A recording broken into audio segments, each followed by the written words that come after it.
പാണക്കാട്ട് ആറ്റപ്പൂവിനെ മറക്കാൻ നമുക്കറിയോ? പാണക്കാട് സയ്യിദ് ഹൈദർ അലി ശിഹാബ് തങ്ങൾ, അല്ലാഹുവേ ദർജ ഉയർത്തി കൊടുക്കണേ തമ്പുരാനെ. ഇന്ന് പാണക്കാട്ട് തങ്ങപ്പാപ്പാന്റെ വരാന്തയിലെ മേശയുടെ ചുറ്റുഭാഗത്തുള്ള കസേരയിൽ ആ കുറിയ പണ്ഡിത ജ്യോതിർഗോളമില്ല. ഇന്ന് മഹാനായ ആറ്റപ്പൂവ് എവിടെയാണെന്നറിയോ? പാണക്കാട് ശ്മശാനത്തിൽ 6 അടി മണ്ണിൽ ശാന്തമായി ഉറങ്ങുകയാണ്.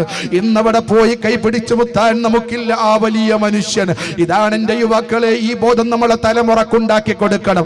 രാഷ്ട്രീയ രംഗത്ത് തിളങ്ങി നിന്ന ഹൈദർ അലി ശിഹാബ് തങ്ങൾ, മതരംഗത്ത് ജ്വലിച്ചു നിന്ന പാണക്കാട്ട് ആറ്റപ്പൂവ്. പക്ഷേ ലോകത്തോട് വിട പറഞ്ഞ് നമ്മൾ പാണക്കാട് ഖബറിൽ കൊണ്ടുപോയി മറവ് ചെയ്യുമ്പോ ഇന്നലെ വരെ ശിഹാബ് തങ്ങൾ സിന്ദാബാദ്, ധീരതയോടെ നയിച്ചോളൂ എന്ന് കരമുരുട്ടി മുദ്രാവാക്യം വിളിച്ച ഏതെങ്കിലും പാർട്ടി നേതാക്കളോ അനുയായികളോ തങ്ങപ്പാപ്പാനെ മണ്ണിൽ കിടത്തണ്ട, ഞങ്ങളൊരു ബെഡ്ഷീറ്റ് വാങ്ങിത്തരാമെന്ന് പറഞ്ഞോ, ഞങ്ങളൊരു ബെഡ് വാങ്ങിത്തരാമെന്ന് പറഞ്ഞോ?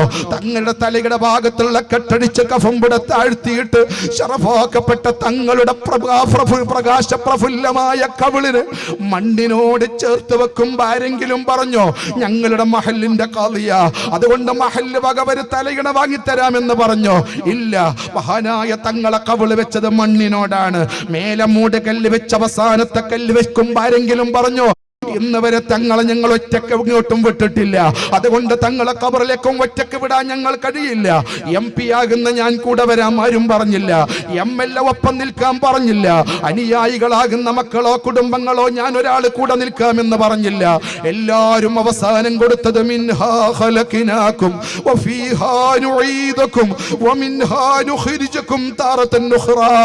തങ്ങളെ ഞങ്ങൾ പോവുകയാണ്. ആ സമയത്ത് തങ്ങൾ പറയുന്നുണ്ടാകും, യുവാക്കളെ ചെറുപ്പക്കാരെ മതിമറന്ന് തുള്ളണ്ട, രക്ഷിതാക്കളെ വീട്ടിൽ പോയി അള്ളാഹുവിനെ മറക്കണ്ട. ഇന്നെല്ലാരും കൂടെയുള്ള എന്നെ ഒറ്റക്ക് ഖബറിലിട്ട് പോകുമ്പോ നാളെ നിങ്ങളെ ഖബറിലിട്ട് നിങ്ങളെ കുടുംബം ഒറ്റക്ക് പോകും. അതുകൊണ്ട് ഖബറിൽ രക്ഷപ്പെടാനുള്ള വിഭവങ്ങൾ ഒരുക്കാൻ മറക്കരുതേ, മറക്കരുതേ, മറക്കരുതേ എന്ന സന്ദേശം മഹാനായ ആറ്റപ്പൂവ് നമുക്ക് കൈമാറിയിട്ടുണ്ട് എന്റെ സഹോദരങ്ങളെ. അതാണ് മഹാനവറുകൾ തിരക്കിനിടയിൽ പോലും അള്ളാഹുവിനെ ഓർത്തുകൊണ്ട് ജീവിച്ചത്.